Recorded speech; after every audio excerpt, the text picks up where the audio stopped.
മുഖ്യമന്ത്രി ഗവർണറുമായി കൂടിക്കാഴ്ച നടത്തിയതിനു ശേഷം രാജ്ഭവനിൽ നിന്ന് പുറത്തേക്ക് വരുന്ന ദൃശ്യങ്ങളാണ് നമ്മൾ കാണുന്നത്. 3:30-ക്കാണ് മുഖ്യമന്ത്രി ഗവർണറുമായി കൂടിക്കാഴ്ച തുടങ്ങിയത്. ഇപ്പോൾ സമയം 4 മണി കഴിഞ്ഞ് 36 മിനിറ്റ്. ഒരു ആമുഖ ഭാഷണത്തിന് ശേഷം ഏകദേശം 1 മണിക്കൂറോളം സമയം ഇരുവരും ഒന്നിച്ചുണ്ടായിരുന്നു.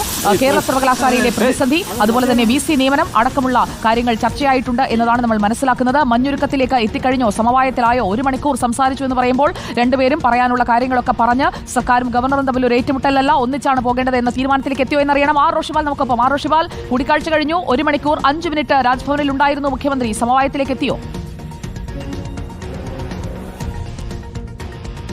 ഗവർണർ രാജേന്ദ്ര അർലേക്കറും മുഖ്യമന്ത്രി പിണറായി വിജയനും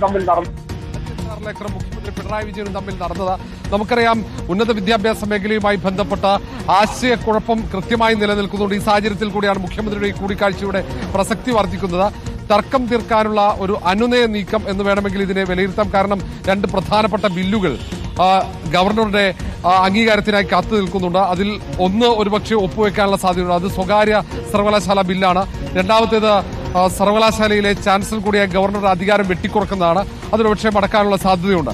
അതുപോലെ തന്നെ സർവകലാശാലകളിലെ വൈസ് ചാൻസലർ നിയമനവുമായി ബന്ധപ്പെട്ടുള്ള തർക്കം, അത് ഏറ്റവും ഒടുവിൽ സാങ്കേതിക സർവകലാശാലയും ഒപ്പം ഡിജിറ്റൽ സർവകലാശാലയിലെയും വൈസ് ചാൻസലർമാരെ ഹൈക്കോടതി സർക്കാരിന്റെ ഹർജിയിൽ ഒഴിവാക്കിയ ഒരു സാഹചര്യമുണ്ട്. അവിടെ സുപ്രീം കോടതിയെ ഗവർണർ സമീപിക്കുമെന്ന അഭ്യൂഹങ്ങളുണ്ട്. അതിനിടയിലാണ് ഈ കൂടിക്കാഴ്ച.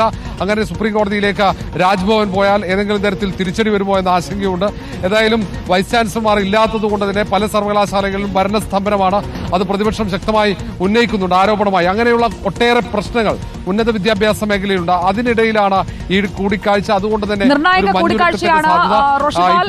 ഗവർണറുടെ ഓഫീസുമായി, രാജ്ഭവൻ ഓഫീസുമായി ബന്ധപ്പെട്ടോളൂ. അവിടെ നടന്ന ഈ കൂടിക്കാഴ്ചയുടെ വിശദാംശങ്ങൾ നമുക്ക് ആദ്യം തന്നെ പ്രേക്ഷകരിലേക്ക് എത്തിക്കാം. വളരെ പ്രധാനപ്പെട്ട കാര്യങ്ങൾ ചർച്ചയായിരിക്കുന്നു. അക്കാര്യങ്ങളിൽ ഒരു തീരുമാനത്തിലേക്ക് എത്തുന്നു എന്നതാണ് നമുക്കിപ്പോൾ നൽകാൻ കഴിയുന്ന സൂചന.